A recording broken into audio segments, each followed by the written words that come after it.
an affordability crisis, they should also talk about an inequality crisis. They should also talk about a billionaire crisis. We all know the truth. Most of us are getting by on less and less because the ultra-rich are taking more and more.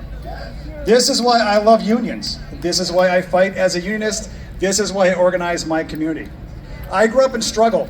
My mom struggled as a single mother and did her best to give us everything she could. But there were still times that my mom, my brother, and I were living in a motel room while we went to school in Branford.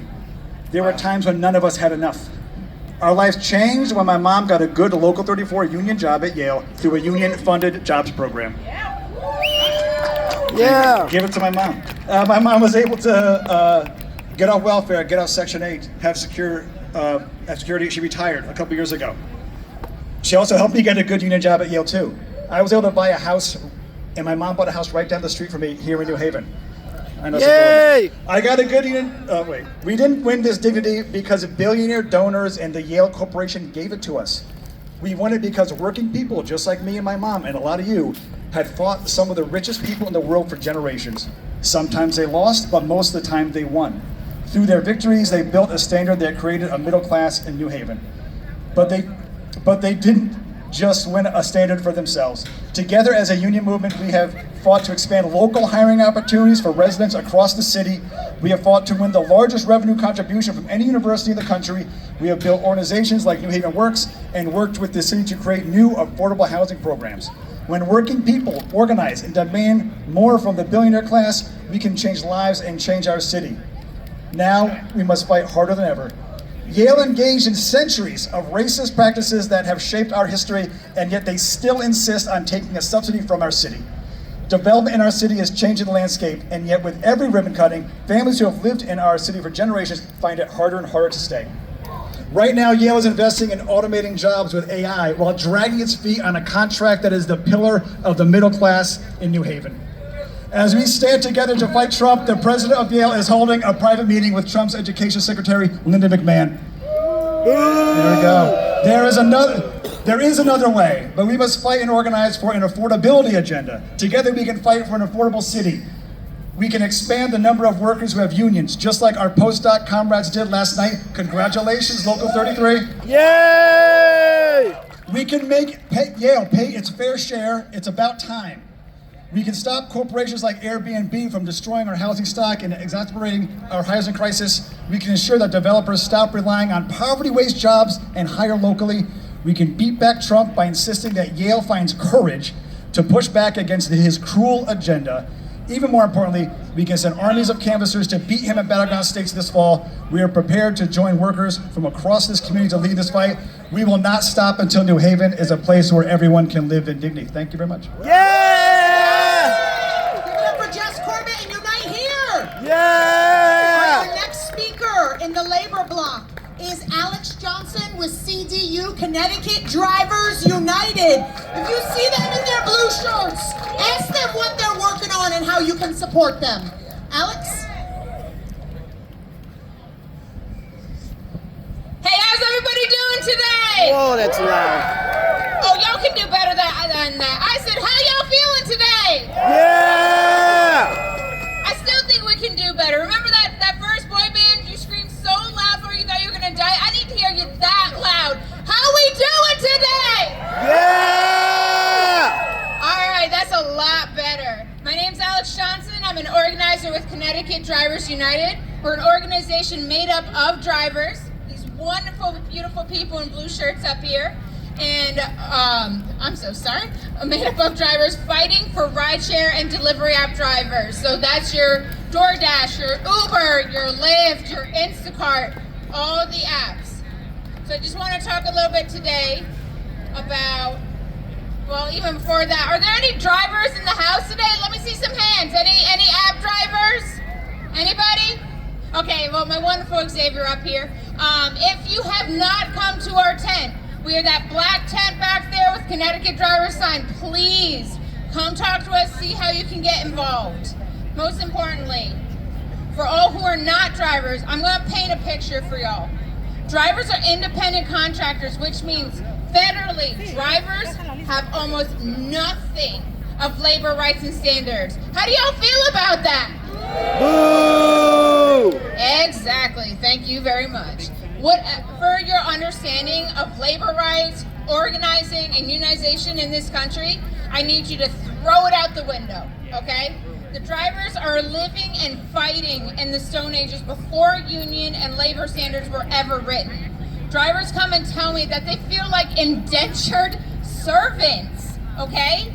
Now, if we focus on Connecticut for a moment, a state that claims that it is progressive and pro-labor, there is legislation that states that independent contractors are not allowed to form a union. What do y'all think of that? Boo! I need to hear shame!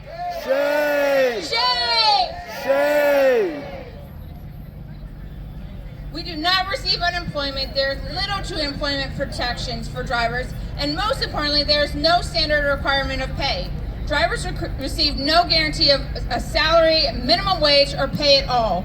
This allows these multi-billionaire companies to rake in more money than kings and emperors while obliterating drivers into poverty. The pay is so bad that we are seeing deliveries around this very green for $1 to $2, and we are even seeing rides for 5 minutes around here, 10 minutes for $3. That is unacceptable. Shame! If you don't believe me, come to our table and I'll show you. I understand that everyone is struggling to pay bills, but drivers are struggling to eat, feed their families, and not lose their cars, which is their only form of employment. Also, another important fact is that Connecticut Drivers United estimate that 85% of drivers are immigrants and 90% of drivers are people of color.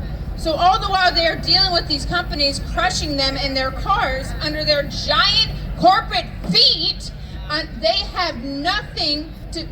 They also have to contend with the racism of this country and harassment of ICE. So I challenge everyone today to say, it's not enough to say no la migra, to say no ICE, no KKK, no. Hey, no fascist USA. But we have to form a path for drivers and immigrants for success. If we only eliminate la migra, drivers and immigrants are still left as financial second-class citizens. So I say, no la migra, and yes to immigrant rights. No la migra. Yes to immigrant rights! No la migra. Yes to immigrant rights! No la migra, yes to driver rights. No la migra. Yes to drivers' rights! No la migra. Yes to drivers' rights! So my last begging request, there's 1 million drivers as part of Connecticut Drivers United, but we can only reach so many drivers. If you see my lovely Xavier right here, he has these cards right here. I challenge you, come up here, grab one from Xavier. Next time you see a driver, tell them about us. Tell them that we need to get together, that we need to band and fight for drivers. So can everyone promise me that today? Yeah! I don't see y'all walking to Xavier. He's right here. Wave that flag, Xavier. Thank you so much. Thank you, Alex. Give it up for Alex. Excuse me, sir. We're not doing Q&A right now. We're going to keep it going. You can talk to somebody in a blue shirt. Give it up for Alex and CDU. Yes. En Connecticut todos hablamos español. Sí, español, español. So you can see up here, in addition to labor, we have a student block as part of this speaking section. Because me, as the representative of New Haven Federation of Teachers, you see our teachers here. And one thing is clear, that we say every time that we are up here, is that our working conditions are our students' learning conditions. Those are connected. And that is why when our students show up, we are right there to support them. So I am proud to introduce a New Haven leader who I am proud to follow, Brandon Daly, student at Metropolitan. Brandon, give it away. Thank you. How are we doing, everyone? Yeah! Let's keep that energy for the whole day. Good afternoon, everyone. My name is Brandon D. Daly. I am a junior at Metropolitan Business Academy. I am a leader at Citywide Youth Coalition and the president and founder of Community Youth Leadership Assembly, CYLA. Yeah! Today is May Day, a tradition, and today is May Day, where workers from around the country, rooted in struggle, resistance, come together with ordinary people to show power and fight for what we deserve in our community. Today, we are stepping into that tradition as students. We are here because we are tired of being told to wait for justice that never fully arrives. We are here because our schools are not being funded the way they should be. And we are here because we refuse to accept this as normal. Yeah! Let's be clear, the state's ECS formula is not working for us. I repeat, it's not working for us as students. It's not meeting the real cost of educating students in our communities and in communities and schools like ours. It's not closing the gaps, it's only widening them in our schools. It's not building opportunity, it's only maintaining inequality. And every year that they stay underfunded, they're asking our schools to do more with less, and our students are the ones carrying those burdens and consequences. Shame! We Shame! see it every day, from overcrowded classrooms to teachers being stressed beyond their limits. Missing support and staff and limited mental health resources, even programs like music and arts and after school programs and enrichment being cut and underfunded. And then we're being told just to push through it. But we're not machines. We are not statistics. We are young people trying to learn, grow, thrive, and survive in a system that's not fully invested in us. Yes!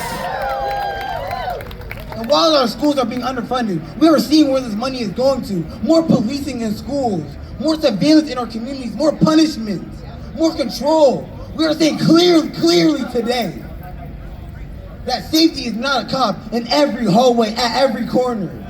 Safety is not criminalizing students and young people for being emotional, for being expressive, for being human. Yes! Safety is care. We want counselors, not cops in our schools. Yes! We want social workers, not surveillance systems in our school, in our Yes! communities. We want restorative justice, not punishment pipeline. Yes! We want schools that respond to harm with healing, not force. Because we the students are struggling. When we struggle, we need support, not punishment. What we need is understanding, not criminalization. We need investment, not neglect. Yes! And we say, this is bigger than just a school issue. We see every day the system that underfund our schools, underpay our workers, our families, our fathers, our mothers, and neglect our neighborhoods and leave our communities struggling every day. To our teachers, to our students, to our staff, to cafeteria workers, custodians, bus drivers, every worker that keeps our community running, we stand with you today and fight for you every step of the way. Yes! We will not stay silent, for today is May Day. That reminds us when real change happens, when our community, our teachers, workers, everyone comes together in solidarity and fight for what is deserved and what's right. Yes! So today, we are together to fight for fully funded schools, for dignity, for care over punishment, for communities to invest in our people instead of abandoning them. Today is more than just an action or a walkout. It is a call to action to pick up that poster, to go organize and go fight for what's right and stop letting them neglect us. Yes! So today, I tell you to organize, to fight, to talk. Do not be silenced by this oppressive government, for this oppressive system. And we will continue to fight with our teachers and all of the workers that keep our community running. Happy May Day, everyone, and let's keep fighting. Yeah! Thank you, Brandon. Give it up for Brandon. Yeah! Look at what is possible when youth lead. Brandon sees it clearly. He knows the connections of the past to the present and the future. Give it up for Brandon Daly again. Yeah! Un gran aplauso para nuestro compañero Brandon. Vean todo lo que se puede hacer cuando se lucha por la educación de los jóvenes. Da otro aplauso más fuerte, por favor. So we know that people's working conditions and living conditions and learning conditions are connected. And we know that housing is part of this struggle. Sabemos que nuestros derechos están interconectados cuando se trata de la educación, de la vivienda, de los trabajos, y todo esto está conectado. So we are welcoming up to the stage now our comrades from UACT. Tammy is going to share a few words. Come on up, give it up for UACT. Because here's the reality.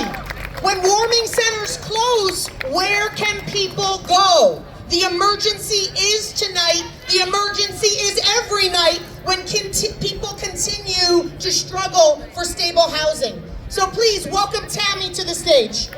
Yeah! Hi, my name is Tammy. I'm a member of UACT. Also been homeless in New Haven for the last 3 years.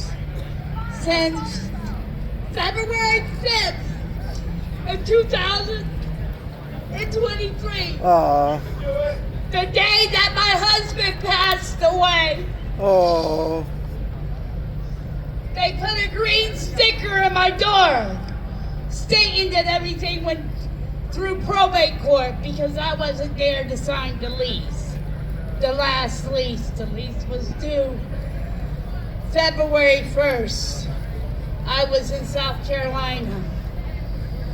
He died of a massive heart attack on the 5th. And I wasn't there to sign the new lease. Since I wasn't there to sign the new lease, I had no rights to the apartment. So I lost my stepdaughter's ashes that was in the apartment. Not only that, I was camping out by the coffee. What is it? Fuzzy Coffee on the bike trail. Went to Fuzzy Coffee to use the bathroom. Left my tent up because I was coming right back to put it down. Left my purse in there.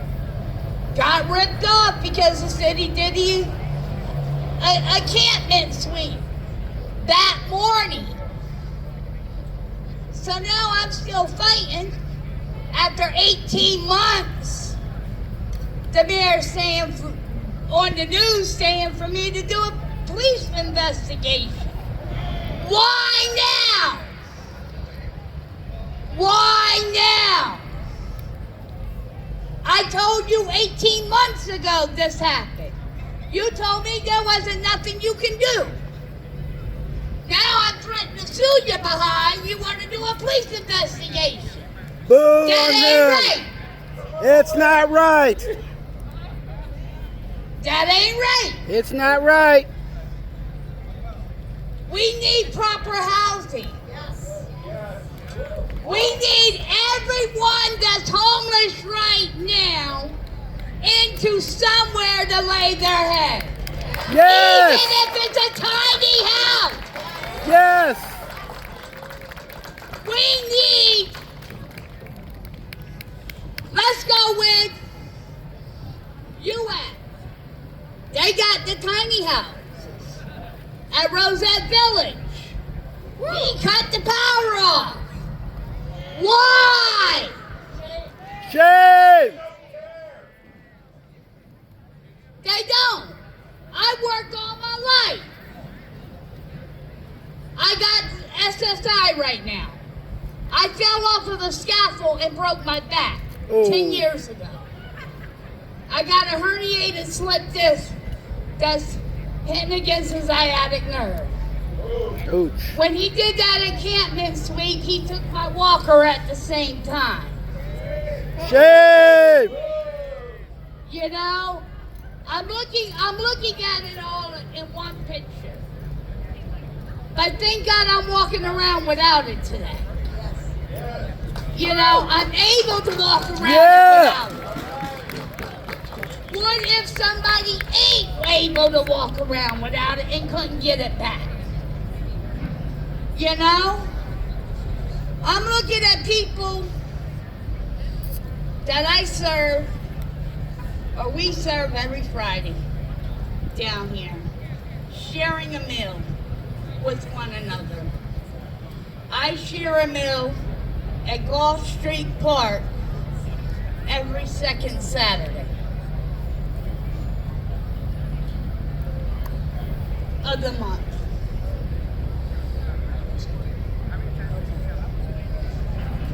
But we're here fighting. The UAC that table is set up. We want you to go connect with them, find out what you can do to help unhoused people in this city. Fatima? La mesa de Thank nuestros you, Tammy. compañeros que no tienen una casa ya está lista. Pasen por su mesa, pregunten, únanse. No están solos, no están solas. You guys are not by yourselves. We are the community and the community is with you. Absolutely. Thank you, Tammy. Thank you, UACT. Please check in with their table. Please also know that we have marshals here with yellow vests. They are moving through the space with water. There are snacks available. There's a medic tent in the back if anybody needs anything. Please, let's take care of each other as we are here. Entonces vamos a cuidarnos entre todos, entre todas, porque aquí tenemos la mesa de los compañeros y vamos a seguir en la lucha.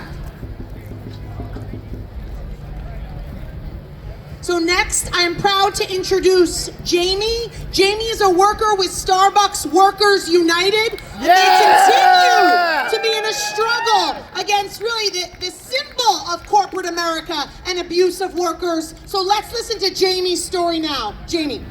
Thank you. Good afternoon, New Haven. My name is Jamie Santelises. I'm a Starbucks shift supervisor over in Hamden, and I'm here today representing my union. Yeah! I'm here today, you're probably aware that we're living in very dark times. We're in an era of never before seen wealth disparity and inequality, and we're sold this great promise of the American dream. Ha! We work hard, they sell you to work hard, buy a house, have kids, and retire. But what an amazing lie that we are sold. Year after year, the cost of living goes up, our wages stagnate, and we're told to work harder. Our tax dollars are used to obliterate schools overseas, genocide entire populations, and bring the planet to the brink of collapse. This is not sustainable, and things have to change, and we know that our government is not interested in the betterment of society, our health, or our prosperity. They are only interested in exponentially increasing profits, and who pays the cost? Us. We, the working people, pay the price. I wanted to talk a little bit about my experience with Starbucks and how it treats its workers, and how it has led to one of the fastest growing union campaigns in recent times. Yeah!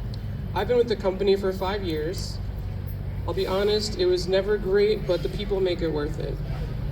In these past 5 years, I've seen Starbucks cut our staffing, cut our hours, and cut our benefits. Employees are doing the work of what used to be 3 people's jobs, and they demand faster drive-through times with less people, inconsistent schedules that make it hard for us to enjoy any semblance of a balanced personal life. When I speak to my coworkers, they speak of exhaustion and frustration, and I'm sure many of you experience the same thing in your workplace. My coworkers and I decided that enough is enough. We came together and knew things needed to change. Yeah! But how do you fight back against $1 billion company? The answer is collective action.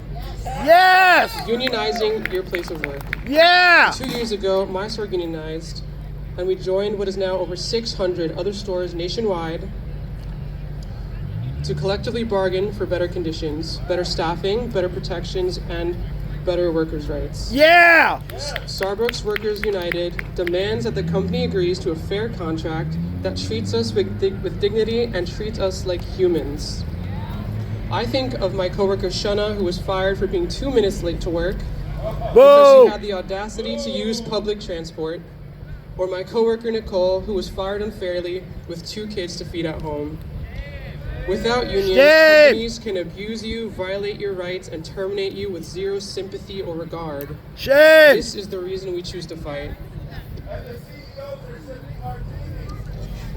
I need to cut it short, but I just wanted to leave you with this. I know it seems pretty hopeless right now, but today I look around and I'm actually full of hope. I wanted to just mention that we outnumber the billionaire class, and labor is the greatest leverage.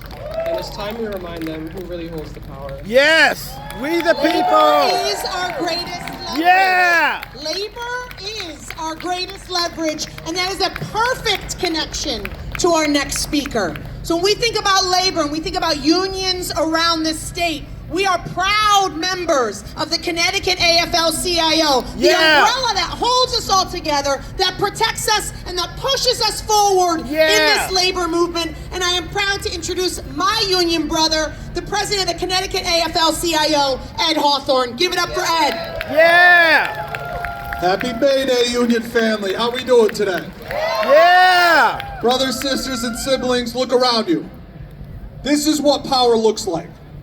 Not the power of a boardroom or a hedge fund, but the power of people that make Connecticut run. Today is May Day. For us, it's a sacred day, rooted in the defiance of the working class. We have Yeah. to remember where we came from to know where we are going.